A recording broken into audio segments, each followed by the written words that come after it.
When you've worked 40 years of your life in the same factory, you learn two things: how to endure pain and how to trust no one but yourself. My hands built that place.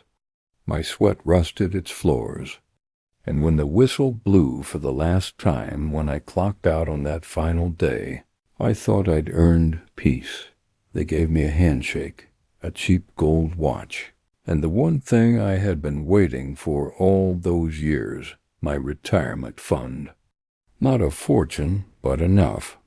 Enough to pay off the house, enough to keep food on the table, enough to finally rest. I thought I'd sit on the porch, drink coffee in the mornings, maybe travel once or twice. I thought my children would be happy for me. I was wrong. The moment they found out about the money, they circled me like vultures. "Dad, you should let us help you manage it," said Mark, my oldest. He'd always been the businessman, slick hair, slick tongue. He spoke with confidence, but I could see the hunger in his eyes. "Yeah, Dad," chimed in Anna, my daughter. Sweet on the surface, sharp underneath. "You don't want to make a mistake with all those numbers. I can take care of it for you." And then Peter, the youngest, grinned like it was a joke. "Or you could just give us our share now. Why wait?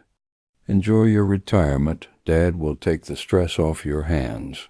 I stared at them, 3 grown adults, all with jobs, families, their own lives. And yet here they were, licking their lips at the thought of my money before I'd even touched a cent of it. At first, I laughed it off. "I've been managing just fine without you," I said. "This money is mine, not yours. I'll use it how I damn well please." But their smiles didn't fade. That night, alone in the house, I sat with the papers spread out on the table. Bank statements, retirement accounts, the nest egg I had bled for. I thought about my wife, gone 5 years now, how she'd wanted to make sure we left something for the kids. But what she never saw, what she never lived to see, was what greed does to family. Over the weeks, their visits became constant. Not out of love, not out of care, but out of desperation. Every conversation circled back to the money. "Dad, you're not getting younger," Mark would say. "Wouldn't it be smart to put the money in my hand so you don't have to worry?" Anna tried the emotional route. Mom would have wanted us to handle things together. You know, she trusted me with details. And Peter? He just laughed. "If you're not going to use it, why not share the wealth?" Don't be selfish, Dad. Selfish? That word cut deeper than they knew. I gave them everything. A roof over their heads, food on their plates, clothes on their backs. I worked double shifts so they could go to college. I went without so they could have more. And now, when it was finally my turn to breathe, to rest, they wanted to take it away. The final straw came one evening. I came home from the diner to find Mark in my study, rifling through the desk drawers. He froze when he saw me, then smiled nervously. "Just looking for a pen," he lied. But his eyes had been fixed on the folder where I kept the retirement papers. That's when I knew. This wasn't just greed. It was theft waiting to happen. I didn't sleep that night. I sat in the dark, staring at the ceiling, listening to the old clock tick away the hours. And with every tick, my anger grew sharper, colder. They thought I was weak. They thought retirement meant I was done fighting. They thought they could rob me of the only peace I had left. But they had forgotten who raised them. They had forgotten what kind of man 40 years in the factory had made me. So I made a decision. I would not be their victim. They wanted war over my retirement. Then I would show them a war they would never forget, not with fists, not with guns, with something far worse, patience, planning, and revenge. I folded the papers carefully, locked them in a place they would never find, and whispered to myself in the darkness, they wanted my money. Now they'll pay the price. I started small, because that's how you learn to kill a habit, with tiny changes someone never notices until it's too late. I didn't want a fist fight at the table or the police called in the middle of the night. I wanted them to destroy themselves by arrogance, by impatience, by making choices they couldn't undo. First, I moved the papers. Not just the folder with the retirement accounts, but every record of investments, every beneficiary form, every account number. I had an old safe in the attic forgotten by everyone because I'd never talked about it. The sort of safe you get when you've lived through wars and hard winters, and you understand the value of hiding things people assume are obvious. I transferred the files there and rewrote the locations in my head until the memory of where they'd been was muscle deep. I also put changes on paper, intentionally confusing ones, so that anyone who tried to move things without me would trigger problems. Missing code numbers, old passwords only I remembered, signatures that required a second witness. Bureaucracy is a slow knife. Next, I started to test them. I let Mark overhear a phone call that sounded like a banker calling to confirm an early withdrawal. I left an email half-finished on the laptop where Anna liked to borrow it. Subject: urgent transfer confirmation. Peter found a note in the glove box of my old pickup with numbers scribbled on the back, the kind of thing only someone desperate and impatient would seize and follow. Each breadcrumb pushed them closer to making a mistake. They were predictable. They'd argue at dinner about timing, about where to move the money. Mark pushed for investments that promised immediate returns. Anna insisted on a conservative approach. For reputation, she lied, which would free up liquid cash. Peter wanted cash now to pay off his creditors and throw a celebration like he'd already won.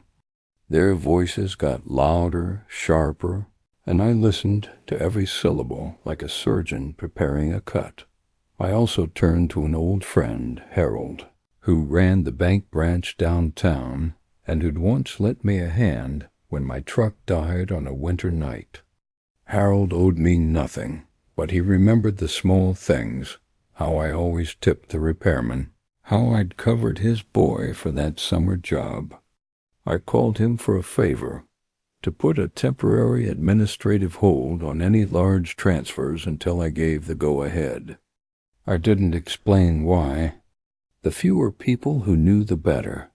Harold grunted and said he'd handle it, sliding into the kind of complicity that comes from a lifetime of mutual favors. Then the games started for real. One afternoon. Anna burst through the door, eyes wide, clutching my laptop. "Dad, someone initiated a transfer from your account. They're trying to move it. I can stop it if I act fast." She was shaking, equal parts greedy and terrified. That was exquisite. I told her calmly to sit, poured her a glass of water, and pretended to fumble through the files on the desk. "Let me see," I said, like a man who'd never been fazed. She jabbed at the keyboard, fingers flying. "It's flagged. It's pending, but it hasn't cleared. If we don't confirm the code," she sputtered, then froze. "Why isn't it letting me?" she demanded. I looked at her with pity that tasted sweet. "Because some things require two-factor confirmation," I said. "Because your signatures must match. Because you aren't authorized. Because bureaucracy is a slow knife, remember? She stared at me, rage simmering. You did this, she accused. You think I'd let you walk in and take everything? I asked. You're still learning what patience means. She left that night furious, muttering that I was making it impossible. But greed makes liars of us all. She couldn't see that my impossibility was the only barrier left between them and ruin. Mark was next. He answered an offer from a man he considered a backer, a slick type from the city who loved to drink and talk about how risk turned into reward. I let Mark believe the man had expressed interest in managing the funds if Mark could prove he had access. I gave the man a date to meet, a date I knew would coincide with a board luncheon where Mark would look the most prepared. The man showed up with a pen and a smile. Mark did not have the authority to sign. The man left, annoyed, and Mark's face broke open like an overripe fruit. He started making rash calls, offering terms that would have stripped liquidity and put the accounts at risk. I watched as he marched himself toward ruin. Peter, the reckless one, fell for the oldest trap, quick cash. He contacted a loan shark disguised as an investor and promised collateral that did not exist. He tried to be clever, using a forged letter he claimed came from me. I let him think the letter was valid. I let him call me in the dark of night, begging. He handed over cash, signatures, and pride. A week later, the lender came by asking for more and producing a paper trail that looked real to anyone who didn't know the backstory. Peter had no idea how deep he'd sunk until the man suggested he could send someone to collect. The beauty of it was how their arrogance fed each mistake. None of them once stopped to consider the man who'd raised them might plan for this, that the years had taught cunning as well as endurance. They moved like gamblers, flashing confidence to hide fear, and with each bet they sank a little deeper dot at the same time. I reassured my neighbors, my old crew, that I was fine. I mowed the lawn and fixed the porch. I took in a stray dog that followed me home and taught him the meaning of a name. I did small things because the world needed witness that I was still whole, that while wars are fought in silence, life must look normal outside the battlefield. One night after they'd all gone, I sat at the kitchen table and thumbed through the old photo albums. There were pictures of birthday cakes, of scraped knees and bandaged elbows, of school recitals they thought I'd missed when I was at the plant. My thumb traced a photograph of the three of them, younger, faces rounder, eyes trusting. I almost felt pity, almost. Pity is the breath before the strike, and I had learned to keep my breath even. Then I prepared the final push. It wouldn't be one blow, it would be a collapse. I wrote to my attorney, who I had kept loyal with quiet kindness over the years, and arranged for a review meeting. I mentioned casually in my letters that I was considering a trust. I suggested to Harold at the bank that a legal hold could give me time to think things through. I planted rumors about the family's finances in the bar, in the post office, and the places where men with mortgages and memories trade news for solace. Call it old-fashioned. Call it petty. Call it you will. But by the time the meeting came, Mark was frantic, Anna was shaky, and Peter had started sleeping with one eye open. The day the trust was announced, they thought they'd been outmaneuvered by a paper. They were wrong. The trust was a fortress, legal, immovable for a set number of years, contingent on conditions I'd drafted with meticulous care. The terms were strict.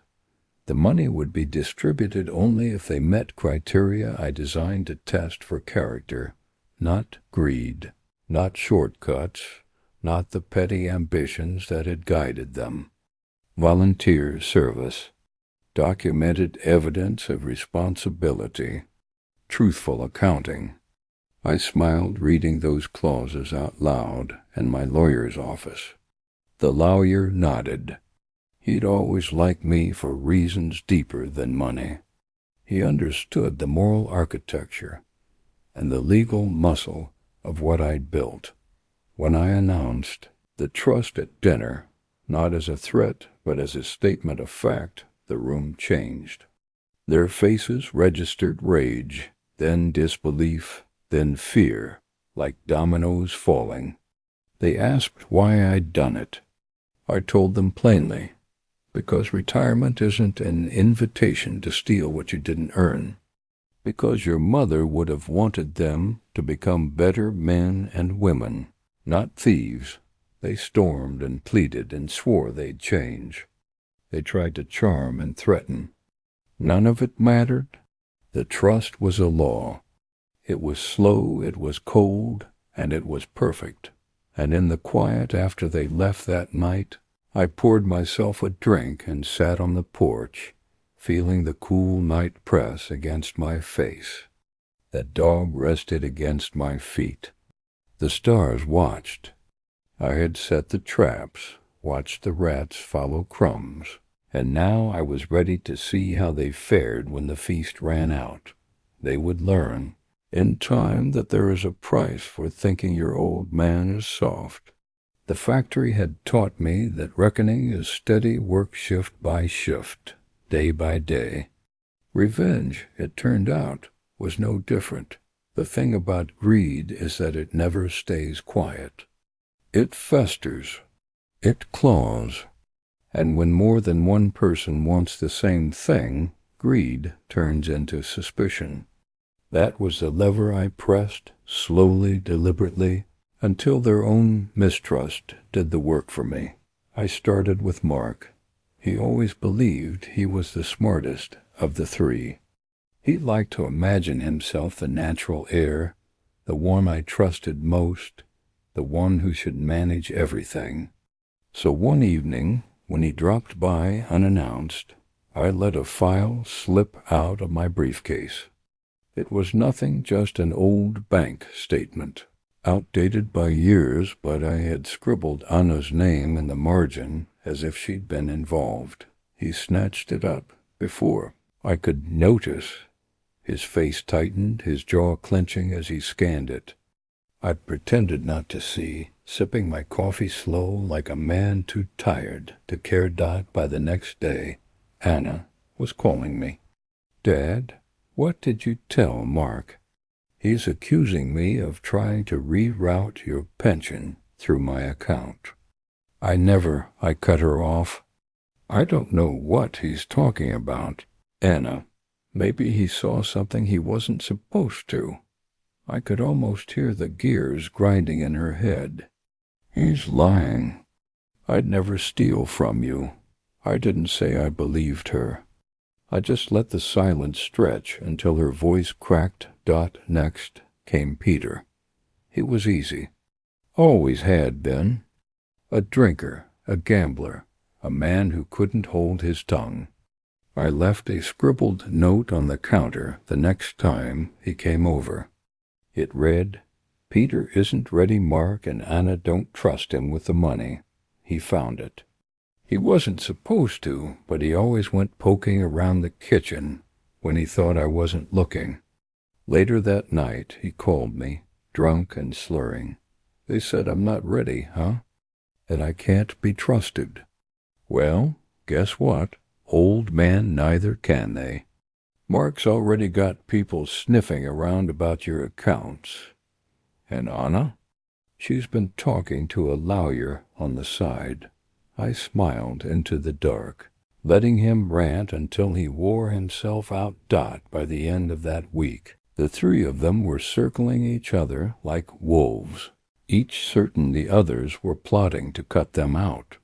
They started fighting in front of me. Dinner turned into a battlefield. Mark accusing Anna of betrayal. Anna screaming back that Peter was a liability. Peter laughing and swearing he'd burn the whole pile to the ground if they tried to cheat him. I sat there calm, eating my stew, sipping my whiskey, as though I hadn't heard a word. The beauty of it was that every outburst gave me more material. Every crack in their voices, every slip of the tongue, every threat muttered under breath, it all fed the story I was writing for them. I'd repeat their words at just the right moment, twist them just enough to sting. Mark said, "You're reckless." Peter, "Anna told me she doesn't think you can handle it." Mark, "Peter swore he'd take it all if you didn't share." Anna, I became the quiet echo of their worst fears. The factory had taught me patience. You don't swing the hammer until the iron's red hot. And right now they were glowing, brittle, ready to shatter with the slightest strike. One Sunday afternoon, I invited them all to the house. I set the table like it was a holiday roast chicken, potatoes, bread still warm from the oven. They arrived stiff, already glaring at one another, each one thinking they could charm me privately if the chance arose. I carved the chicken, poured the wine, and let them sit there. Stewing then I dropped the bomb. "I've been thinking," I said, casual as a man discussing the weather. "Maybe I'll put each of you in charge of a portion of the retirement money. A test, you might say. Whoever manages it best, well, they'll prove themselves worthy." The silence that followed was delicious. Forks froze halfway to mouths. Eyes darted, calculating, scheming. Anna broke first. "That's not fair. Mark already has contacts, he just leveraged them." Mark smirked. "Maybe that's the point. Responsibility, Anna, something you wouldn't understand." Peter slammed his glass down, red wine sloshing. "So I get nothing, again? The hell with that." I leaned back, folding my hands across my chest. "Then perhaps none of you deserve a cent. Perhaps I'll leave it all locked away." That set them off like a powder keg. They shouted over one another, voices raw, accusing, desperate. The meal turned cold while their hunger gnawed not at their stomachs, but at their pride. And I sat there, the quiet center of the storm, letting them rip each other apart. When they finally stormed out, doors slamming, tires screeching down the road, I cleaned the plates myself. I whistled while I worked. The dog sat at my feet, tail wagging, as if he knew I'd just fed more than a family dinner. I'd fed the fire that would consume them. That night, I slept sound. For the first time in weeks, I dreamed of my wife.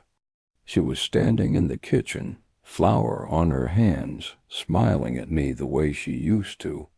I wanted to tell her everything, that I wasn't letting our children tear apart what we had built, that I was protecting her memory in the only way left. But when I woke, I knew she didn't need to hear it. She already knew, because revenge, I was learning, wasn't about violence. It was about control. It was about letting them choke on their own greed, until the only thing left in their mouths was the taste of ashes. And I was only getting started. You don't have to break a man with your fists. You just give him enough rope, and he'll hang himself. That's what I learned watching my children fight over my retirement. I didn't lift a finger, didn't raise my voice. I just laid the rope at their feet and let their greed do the rest. Mark was the first to stumble. He always thought himself the sharp one, the strategist. He reached out to his city contacts, the same ones who'd promised him exclusive investment opportunities. Only this time, his arrogance made him sloppy. He bragged to them that he had access to my retirement funds, millions, he said, enough to seed any deal. They took him at his word. Mark funneled what little he had into a speculative play, convinced he could double it before I even noticed. But when the stock collapsed, his partners wanted answers. They came knocking, angry, demanding the money he'd promised. Mark came to me red-faced, sweating. "Dad, I need a loan. Just a small piece of your retirement. If I don't pay these guys, they'll—" He stopped himself, realizing he'd already said too much. I leaned back in my chair, studying him. "And what lesson would that teach, Mark? That lies get bailed out? That greed gets rewarded?" He looked at me like I was the cruel one. But I could see it, the fear, the cracks spreading through his polished mask. For the first time in his life, Mark wasn't in control. Anna, meanwhile, played her own game. She thought she could manipulate me with softness, with guilt. She started showing up with meals, smiling sweetly, pretending to care. But I'd raised her. I knew the difference between love and leverage. One night she left her purse on the counter. I accidentally knocked it over and out, spilled documents, drafted contracts, forged signatures, schemes to reroute portions of the retirement into an account under her name. When I confronted her, she didn't deny it. She just tried to spin it. "Dad, it's for your own good. I can protect the money better than you can. I'll make sure you're comfortable." Comfortable? I barked a laugh. Like I wasn't comfortable after 40 years of work? Like I wasn't comfortable providing for all of you? Her face hardened. The mask dropped. "If you won't let me manage it, someone else will. And when you're gone, it'll be mine anyway." I didn't answer. I just watched her walk out, heels clicking like hammers driving nails into her own coffin. Then there was Peter. Foolish, reckless Peter. He'd gotten himself in deep with the wrong people. The note I'd left for him earlier had lit a fire under his paranoia, and he ran straight to a loan shark for quick cash, promising he'd have access to my money soon. It didn't take long before a couple of rough men came to the house, asking questions. They leaned on the porch rail, smiling too wide, their knuckles scarred. "Your boy says you'll cover his debts," one of them said. I shook my head. "My boy says a lot of things." They didn't like that answer. But they also saw something in my eyes, something Mark, Anna, and Peter had all forgotten. I wasn't a soft old man. I was a man who'd spent decades in sweat and fire, who'd buried a wife who'd been pushed past breaking. They saw the iron still there. They left with a warning for Peter instead. I imagine it wasn't gentle. And so it went.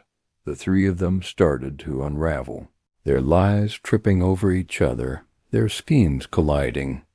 Mark accused Anna of sabotaging his investments. Anna screamed that Peter had ruined her chances by dragging criminals into the mix. Peter cursed them both, insisting they'd tried to cut him out from the start.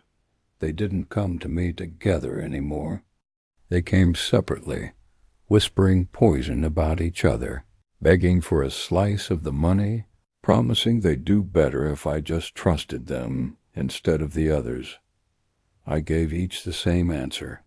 Silence. A steady gaze. A shake of the head. The silence drove them mad. One night I heard shouting outside my house. Mark's car and Anna's car parked crooked in the drive, doors open, headlights cutting through the dark.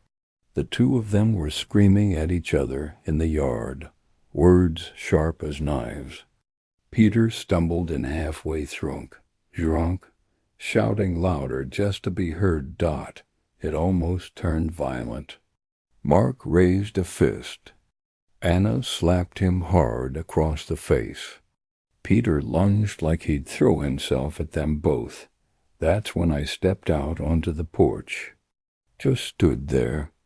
Didn't say a word. The sight of me stopped them cold. 3 grown children, red-faced, panting, eyes wild like cornered animals, and me, their father, silent in the doorway, a shadow against the light of the house. Without a word, I turned and went back inside. They didn't follow. The next day, Mark tried again, this time cornering me in town. Dad, you can't just sit on that money forever.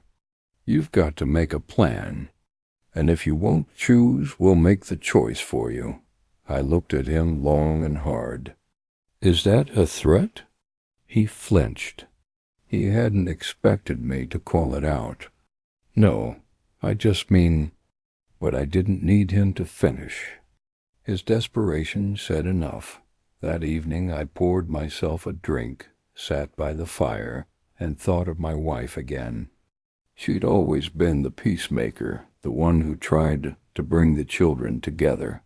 She believed in their goodness, even when I didn't. But I realized something as I stared into the flames.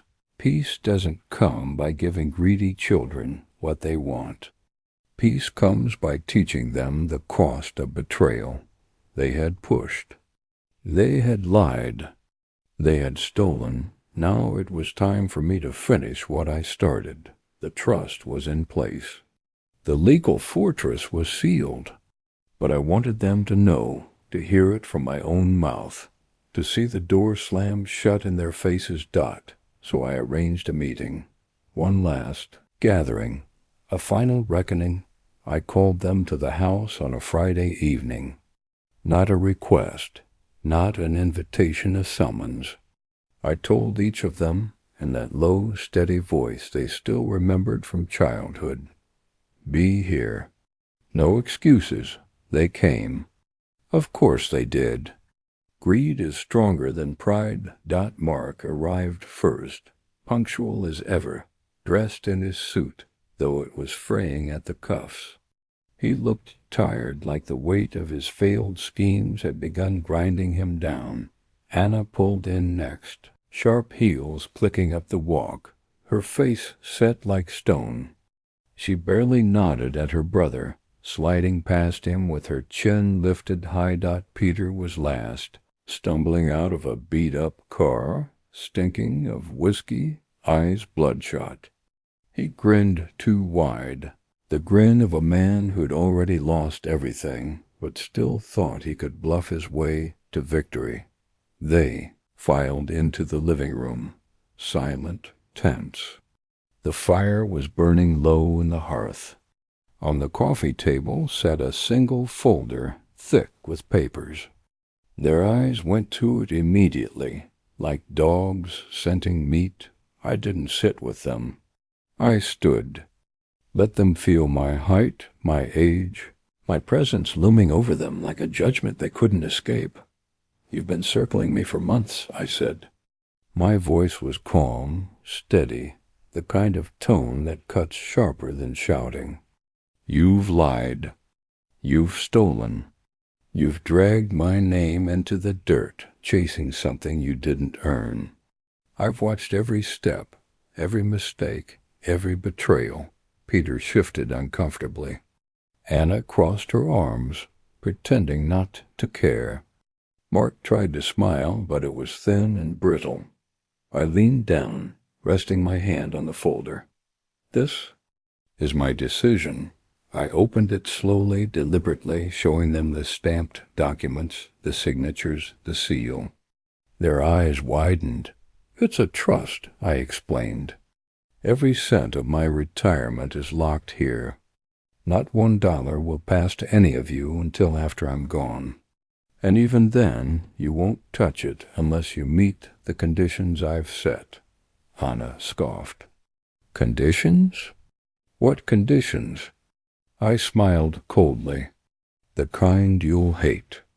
Proof of honest work, years of community service, clean records, no debt, no fraud, documentation of stability, responsibility, integrity, everything you've abandoned." Mark stepped forward, his voice sharp. "You can't do this. It's our inheritance." I slammed my hand down on the table, hard enough to rattle the glasses. The dog at my feet growled low. "It's mine. Mine to give, mine to withhold. You think I worked 40 years just to hand it over to parasites? You think your mother wanted her legacy turned into blood money? No. If you want even a fraction of what I built, you'll earn it the way I did, through sacrifice, sweat, and patience." The silence that followed was thick as smoke. Peter broke first. He laughed, a hollow, desperate sound. "This is a joke. You don't mean it." I looked him dead in the eye. "I've never meant anything more." His laughter died in his throat. Anna's voice cracked, anger breaking through her icy mask. "So what, you'll just die and let the money rot? That's your revenge? Punishing us forever?" I stepped closer, lowering my voice until it was almost a whisper. "My revenge is making you live with yourselves, watching you claw at one another, watching you realize you've destroyed the only thing that mattered: family. Money was never the prize. Respect was. Love was. And you lost both the moment you put greed above blood." Mark's face flushed red. "You're cruel." I shook my head. "No, son. You are. I just learned cruelty from you." For a long moment, no one spoke. The fire crackled. The clock ticked on the mantel. Finally, I gathered the papers back into the folder and tucked it under my arm. "This meeting is over." They didn't move. Didn't know what to do. So I turned my back and walked out of the room. In the hallway, I paused, listening. I could hear them begin to argue again, voices rising, accusations flying. Mark blaming Anna, Anna blaming Peter, Peter cursing them both. The same cycle spinning tighter and tighter until it strangled them. I smiled, a thin, tired smile, and went out onto the porch. The night air was cool. The stars were out, the kind my wife used to point at when we were young, saying they were promises written in the dark. I sat down in my old chair, the dog curling up beside me, and for the first time since I left that factory, I felt free of their demands, free of their manipulation, free of the weight of their greed. The money was safe. My wife's memory was safe, and I had taken from them the one thing they wanted most: not dollars, but control. Inside, their shouting grew louder, then faded as one by one they stormed out, slamming doors, tires squealing into the night. I didn't follow, didn't care. Let them run, let them scheme, let them drown in their own bitterness.